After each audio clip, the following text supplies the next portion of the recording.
Hi, thanks for joining me. Today I've got a fun function problem I want to show you. We have a function f from the integers to the natural numbers, so the set of positive integers, such that for any integers m and n, f has the property that f of m minus n always divides f of m minus f of n, so the difference between f of m and f of n. We want to prove that for any integers m and n with the property that f of m is less than or equal to f of n, we have that f of m divides f of n. Okay, so if you want to have a go at this problem, pause the video now and give it a go for yourself, and I'm going to jump straight into a solution.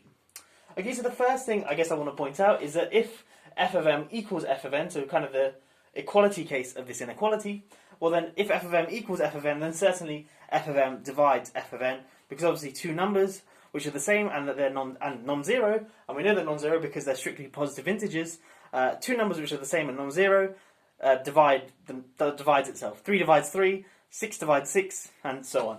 Okay, so we only need to focus on the case when f of m is strictly less than f of n, and to do that what I'm going to do is just introduce sort of new variables x and y, so x and y are just integers, and we have f of x is strictly less than f of y, and then what I want to do is show that f of x divides f of y. Okay, so let me just clean up the whiteboard, and I'll just keep the main property on the whiteboard, this guy here. So f of m minus f of n, this guy here divides f of m minus f of n. Again, we're introducing integers x and y such that f of x is strictly less than f of y. Okay, the first thing I want to do is just sort of shove in m equals x and n equals y into this sort of inequality here. So we get that f of x minus y divides f of x minus f of y. Okay? But remember, f of x minus y is just some positive integer, and it divides f of x minus f of y, but we know f of x minus f of y from this guy here is going to be some negative integer. But obviously, if you have a positive integer dividing the negative integer, that positive integer is also going to divide the sort of magnitude of this guy here, so the positive stuff of this thing here, and that kind of makes more. It's just easier to work with the positive stuff here. We want as few minus signs flying about as possible. Okay, so we have f of x minus y divides f of y minus f of x, but in particular, this tells us, because these are both positive integers, f of x minus y must be less than or equal to f of y minus f of x. And now because f of x is a strictly positive integer, this guy here is strictly less than f of y. Okay, now what we want to do is introduce a quantity d, and d is just going to be defined, let me write it here, d is just going to be defined to be equal to f of x minus y, f of x minus f of x minus y, like so. Now we don't know whether d is positive or negative yet, and in fact it's actually 0, and I'm about to prove that. Okay, so first thing we want to do is build an inequality involving d. Okay, so just from this inequality here, which we just derived, multiplying through by a minus sign gives us that minus f of y is less than minus f of x minus y, because remember, when you multiply through by a negative number, you have to flip the order of the inequality. So minus f of y is strictly less than minus f of x minus y. But notice that f of x is a positive number, strictly positive.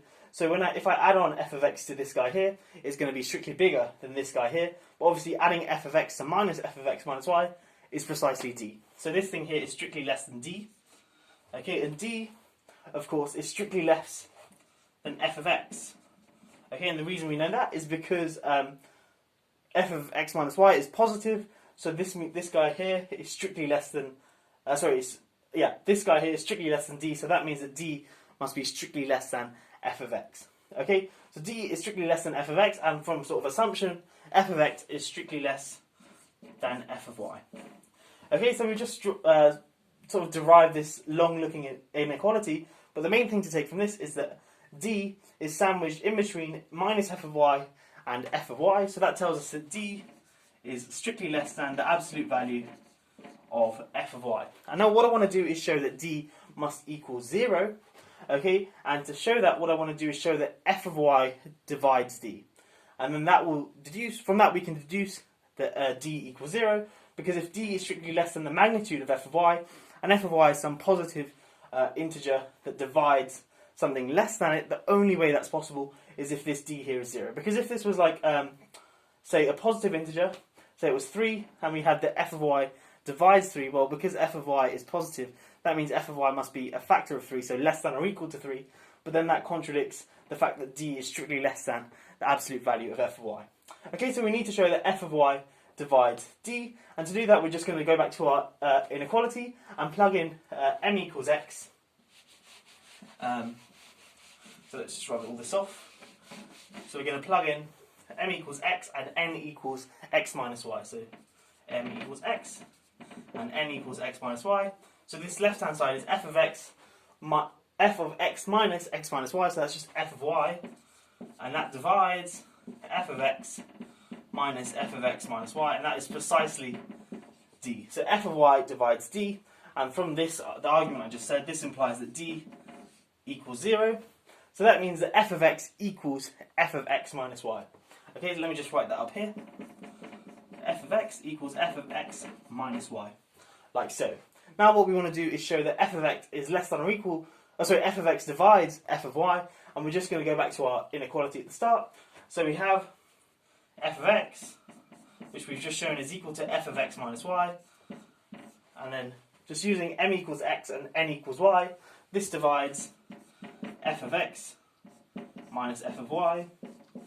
Okay, so f of x divides f of x minus f of y, but obviously f of x divides f of x, so it must follow that f of x divides minus f of y, which obviously implies that f of x divides f of y. And we're done. That's the end of the proof that f of x must divide f of y. So it's kind of cool how we had to derive, we've introduced this quantity d, and showed that d was sandwiched between two values, and then used something else.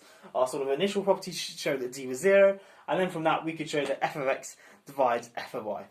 Anyway, I hope you have enjoyed this video. Thanks for watching. I'll catch you in the next one. Have a great day.